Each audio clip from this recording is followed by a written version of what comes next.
Sean, can you sum up how you feel? Well, I'm very disappointed we didn't get a point from the game.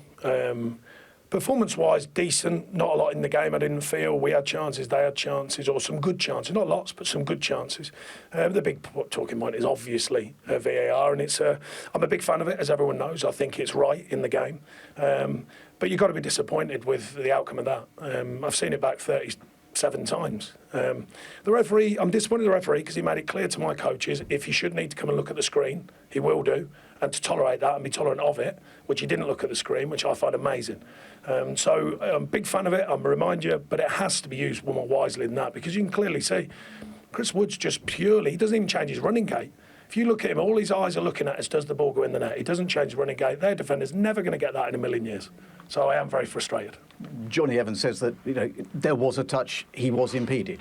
There was a touch, but there's no intention in the touch. How many of them are you going to give? Is that the whole game? So every time I run past you, you just give everything that every time you touch someone. But you can clearly see his gait doesn't change. So that's the big thing. If I was a referee looking at that, his gait doesn't change. Chris Wood's gait doesn't change. If you're tripping someone, trust me, you change your gait to make sure you trip them. That's the key. And anyway, he's never going to get it in a million years. I know Jonny Evans is a good player and he's reasonably quick, but he ain't that quick. What do we need to learn from instances like this? Well, we need to learn, I think, and when they streamline it, as I spoke about, because I think it will improve, know a bit more about the game. Know a bit more about body language, know a bit more about when someone intentionally... Mind you, there's that many people go down now. I mean, it's so difficult for referees. Everyone's going down for every touch all of the time. There's so many today again. But that's a different issue. But the point is today, that's really clear to me. And the referee can't say to my staff, look, tolerate it if I need to go and see the screen with an incident like that. Because for me, if they want the referee to control the game, which we've been told they do, and VAR should be high tolerance, as they call it, well, then don't say it and then don't do it. He should at least come over and say, look, I'm going to have a look at this. He was 50 yards away from it, mind you. I mean, you are clearly frustrated, and I think understandably. Well, I think I must make it clear, I am actually a big fan of it. I think it needs to be in the game.